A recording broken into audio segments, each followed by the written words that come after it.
Now, as you can see on this side, where I'm the attacker in the United States, now we have latency issues here where it takes a little time to paint the screen. It might take up to 30 seconds. But actually, when you install the USB drive, it creates a reverse VNC connection. So I could basically watch everything you do. It might take a few seconds to come up. I was having some latency issues before. Oh, there we go, finally.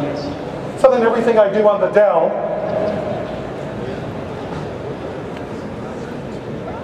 remember, I'm the spy here, so I go on the Dell, you know, I'm doing my work, I'm typing in my passwords, whatever, I'm doing directories. Again, there's some latency, but I'm like the invisible man watching everything you do.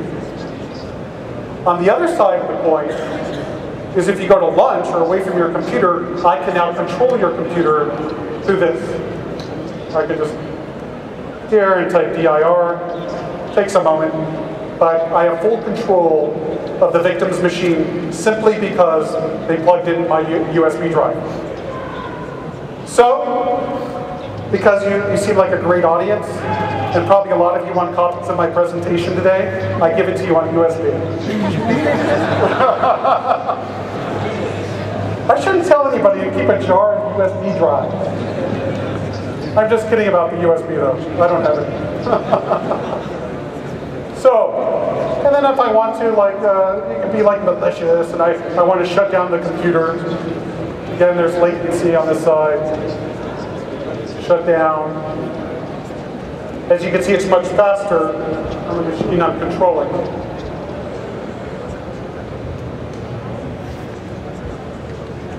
VNC is really slow. That's why I never use it.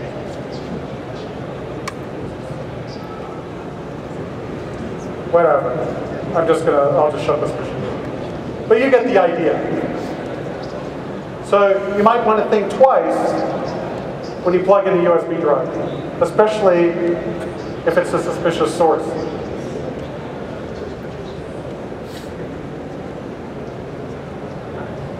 Yeah. Even with PDF and Word files, even Trojans could be embedded in Word, Excel, PDFs. And I'll talk about a story later. This is a different USB drive. This is kind of cool. You ever go into companies, like businesses, and they have their computer there where the public sees it and their USB drives are exposed? You plug this in, you wait 30 seconds, and all their last 50 recent files are now on the USB. All automatic. Plug and play. So the thing is, you might want to turn auto run off, because if you turn auto run off, this attack doesn't work. That's why I love Windows, right? That's why you see me out on that. Another social engineering attack, and would you believe it, some businesses still use dial-up modems, especially for SCADA, right?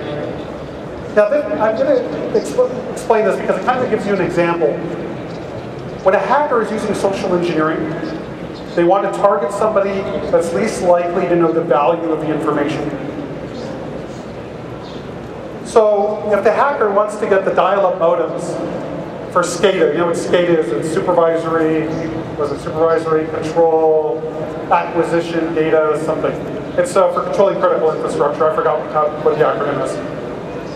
In any event, does the hacker contact the IT department, the help desk, to get the dial-up numbers? No.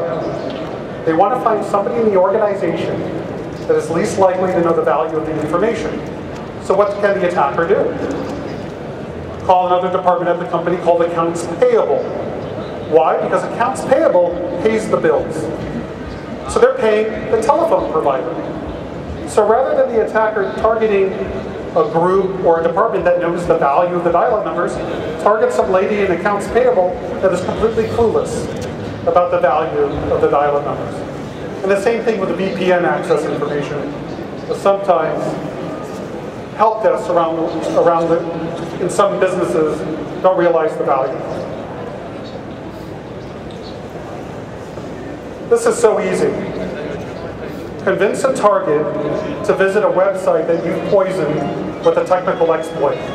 And every day you can go to Millworm or a whole bunch of sites that host exploit code, especially Internet Explorer.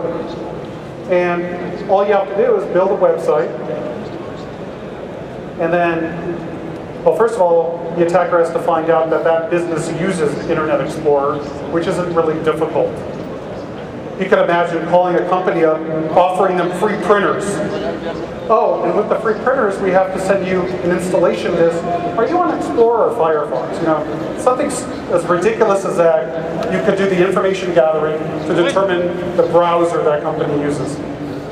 You might not get whether it's 7 or 8, or whether it's a very, a patch level IE6, but you're going to get information. So now, let's assume you find out it's IE7, and they're vulnerable to an older XML exploit. So you build a website that exploits the vulnerability, maybe downloads a Trojan to their computer. But then you call somebody within the company, the attacker calls a person and actually walks somebody through visiting that site. And then it's like a 99% chance that they're going to go ahead and visit. A lot of hackers send it through email. Oh, please click on this link. That might work 20–30% of the time. But imagine somebody calls up a vendor, a supplier, a customer, a partner, and says, I'm having trouble going to this website. Can you try it for me? And the URL is reasonable. It's likely going to happen. What happens when the target visits the site? It exploits a vulnerability in the browser and gives the attacker full control of the machine. There's lots of examples of this if you use there's a nice tool, a framework called Metasploit you might want to take a look at. Secure ID pins. Remember I told you about secure ID, you need the token, you need the pin? I just wanted to give you a quick example. 2 weeks ago I did a pen test for a multi-million-dollar company in the United States. I got in through exploiting a technical vulnerability, or actually several vulnerabilities that let me get access to their network. They had a file server. I found under the help desk account